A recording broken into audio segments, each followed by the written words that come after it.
Welcome to the Operatory podcast, the podcast about burying the dinosaurs in dentistry, moving past outdated technology and procedures to find a better way. I am super excited today because we are not just talking about patient's perspective today. We are talking about the team perspective, and we have with us today, I think I know one of my favorite people in dentistry, Abby Frey, who's an amazing assistant that I've worked with for about a decade. Welcome, Abby. Thank you. Yeah, it's crazy how time flies. Yeah, I know. Yeah, but I think you were coming out of your, I don't know if it was your internship or whatever at the Mayo Clinic, and we've worked together for over a decade, and we've done advanced training for CAD/CAM with people, and you prep the models for that. So I mean, you are.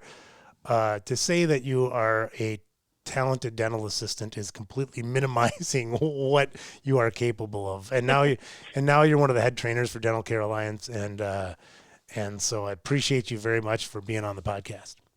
Yeah, thank you. I appreciate the opportunity. I'm excited.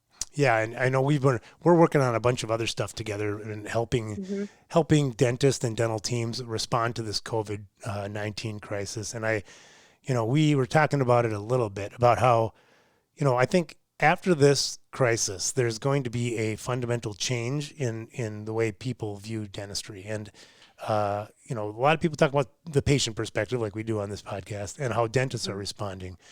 But what really hasn't been talked a lot about is the team's perspective. And I see all sorts of chatter online. It's like, it's kind of scary what's going on.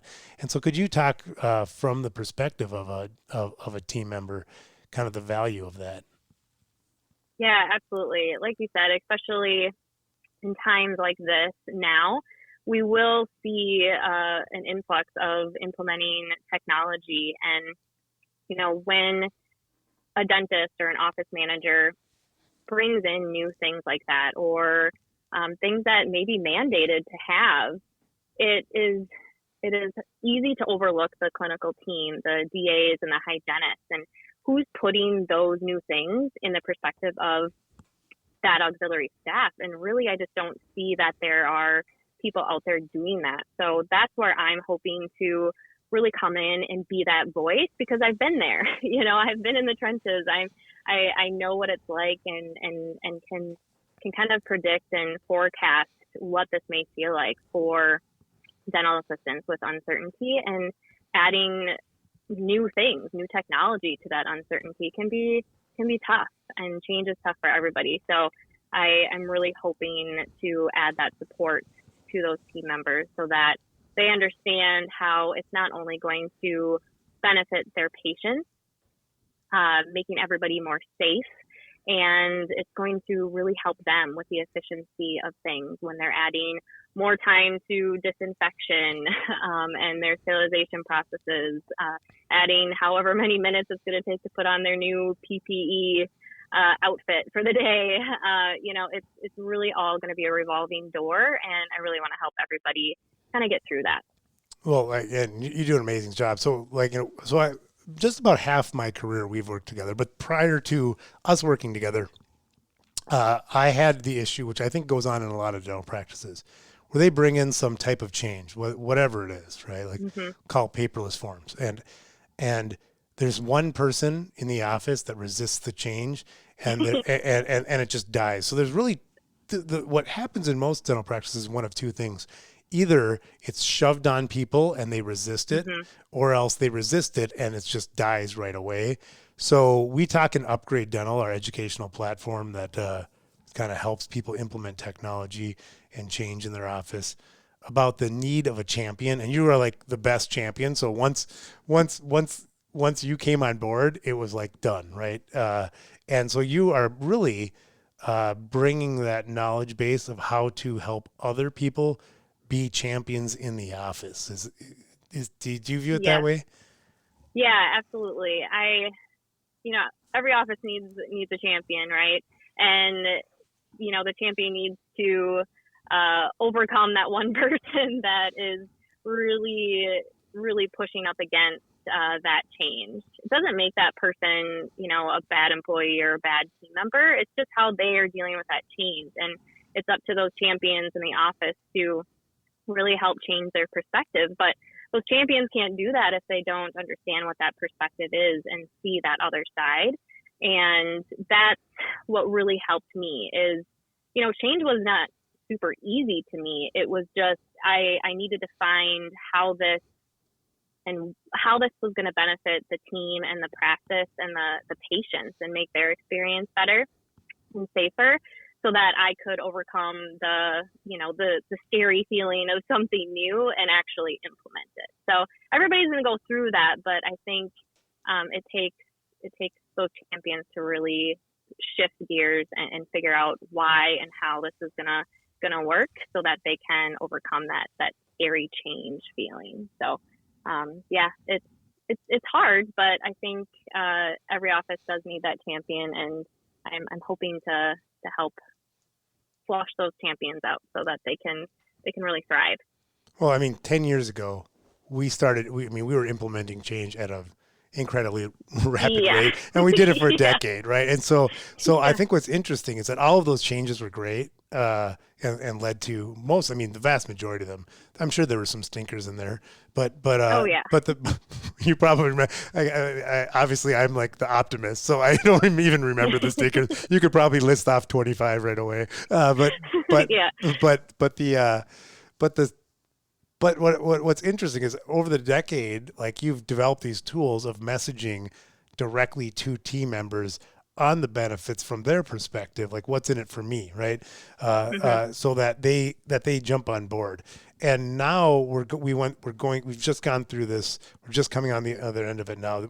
This pandemic, where it's necessitating change, and so people don't have the luxury of not implementing this change to their teams.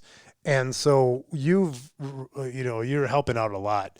And in Upgrade Dental, putting together a series of courses directing to the team so that they can get the experience of somebody who's really been a champion in probably the only office that I know that's had that much change over the course of a decade, and transferring your knowledge base to other dental team members, assistants, and hygienists particularly. So can you talk a little bit about the curriculum that you put together?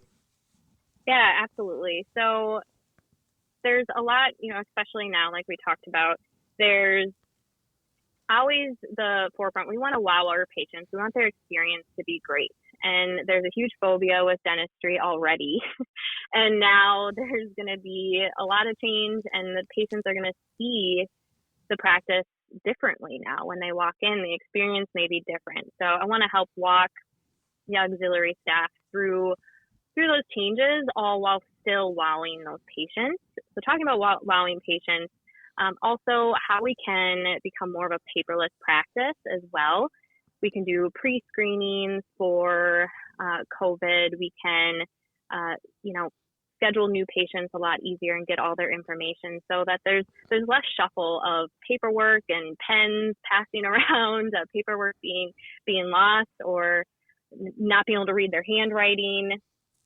Digital dentistry too. It's more efficient, more instantaneous. There's less room for cross-contamination error. So it's really going to amp up the efficiency in the practice.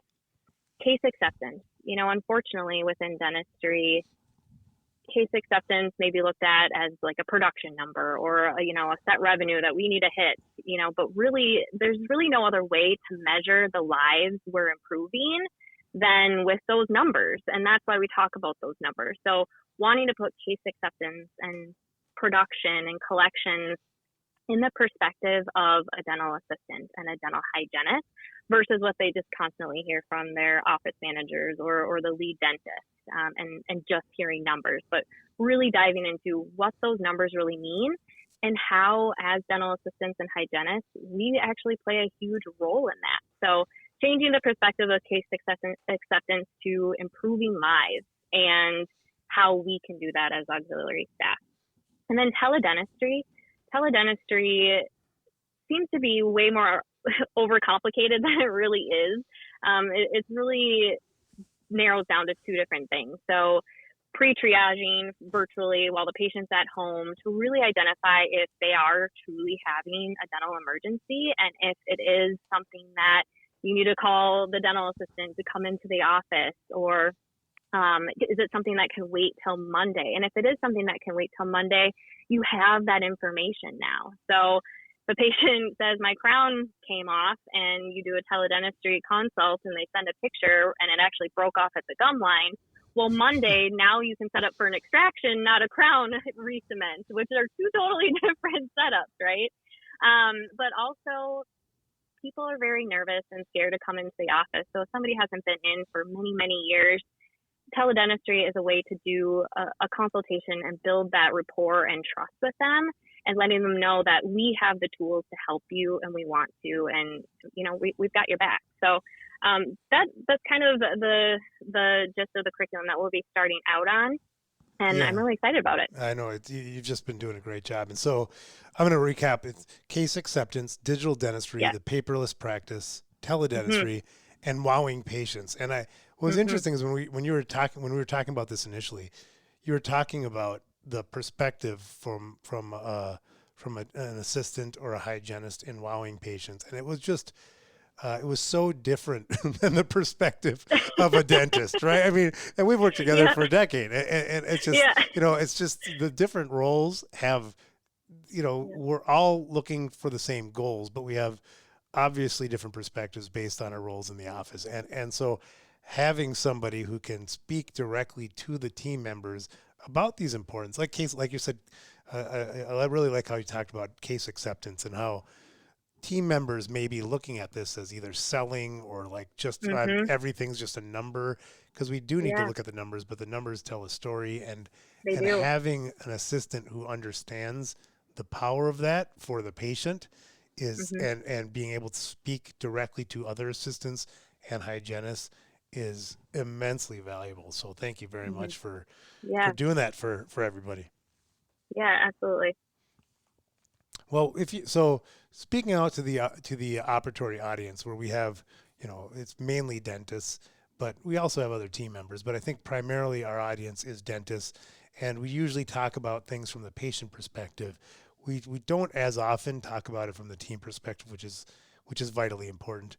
But because I think that there are some good people who like speak to directly to team members, not as much looking at the patient perspective. But what gaps do you see when you're thinking about dentistry at large? And you've trained hundreds, if not thousands, of dentists, probably thousands now. And now I think about it, so you've trained thousands of dentists. What are the biggest gaps that you see from the dentist perspective that they don't see when it comes to particularly hygienists and assistants? So, I'm a dental assistant, so I'm going to start with the dental assistant perspective. We don't go to dental school. We don't know everything dentists know when they get out of dental school. The whys, the whats, like why are we doing this procedure versus this procedure, what the risks are, what do all these things in the consent forms mean?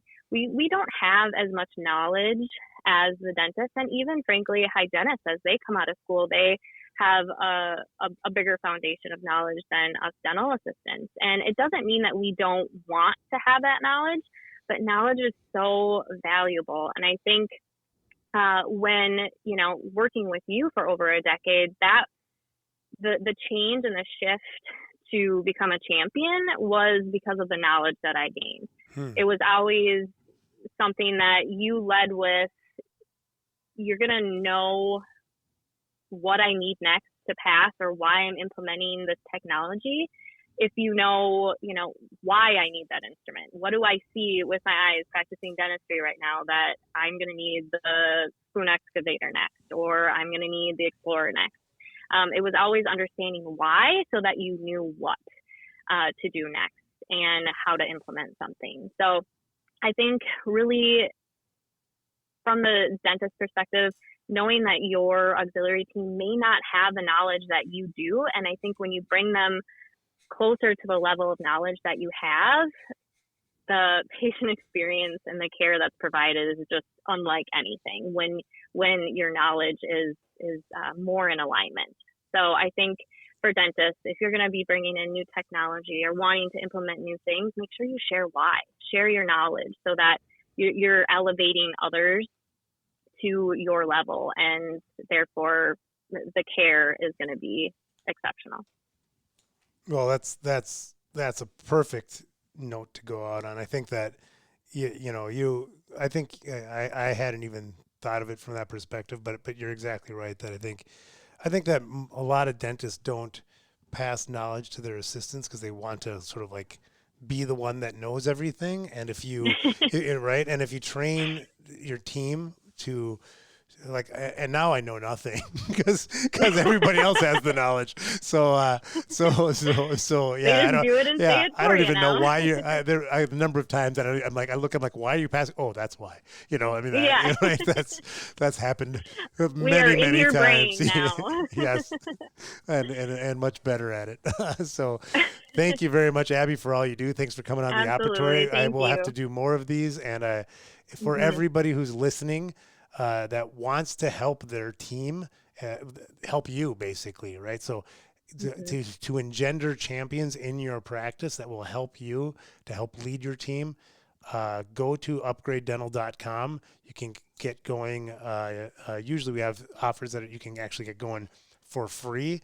And Abby does an amazing job with her course, with her courses, and look forward for everybody getting out there and learning from you.